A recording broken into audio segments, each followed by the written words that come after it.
llenos de fe, llenos del fervor del Evangelio, se aman los unos con los otros, dejan que el poder de Dios gobierne sus vidas. Bendito sea Dios.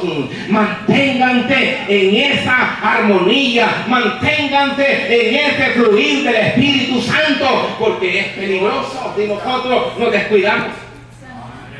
Israel en los tiempos de Cristo tenían una belleza, como le digo, el templo que tenían era majestuoso.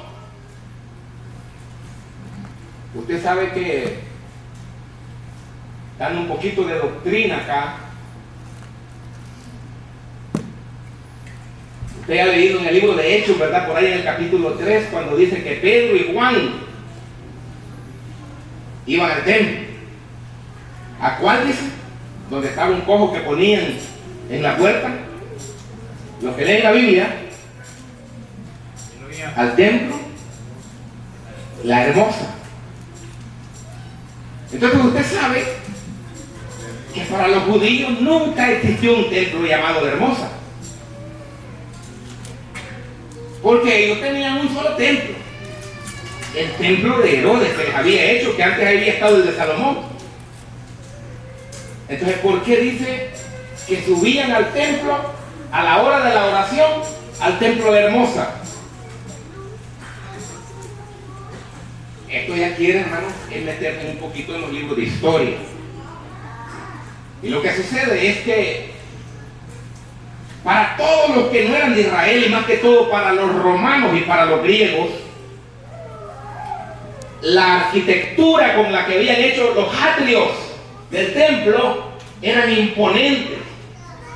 Y entonces los romanos, a una de los atrios, a una entrada, mejor dicho, para que sea más actual el lenguaje, a una de las entradas al templo, al arco que tenía la entrada, los romanos le comenzaron a llamar la entrada la Hermosa. Entonces, en la entrada Hermosa al templo, en aquel majestuoso edificio, en aquel majestuoso recinto, en aquel majestuoso, hermano, facilidades de culto, estaba aquella puerta que los romanos le llamaron la Hermosa. Para los judíos no existe tal eso, sino para los romanos o para los gentiles que llegaban allí. Y entonces en la entrada llamada la Hermosa, según los romanos, es que Pedro y Juan pasaban por ahí y encontraron a un cojo que yacía mucho tiempo viviendo, hermanos, de la caridad de la gente. Pero como Pedro y Juan estaban en el proyecto de Dios, no llevaban oro, no llevaban plata, y cuando entraron ellos le pidieron, y ellos se fijaron, dice, y él se quedó viendo. Entonces le dijo, mira, no tenemos oro ni tenemos plata, pero así un poco rápido, porque ya es la hora de la oración. De lo que tenemos te damos. En el nombre de Jesús levántate. Y en el momento se levantó. Eso es estar en el proyecto de Dios. Eso es mantener el proyecto de Dios. Donde está el proyecto de Dios hay sanidad, hay poder, hay milagro, hay gloria de Dios. Y aquí no es la excepción, está el pueblo de Dios, y aquí se manifiesta el poder del Señor para perdonar pecados, para sanar enfermos, para que la gloria de Dios sea manifestada.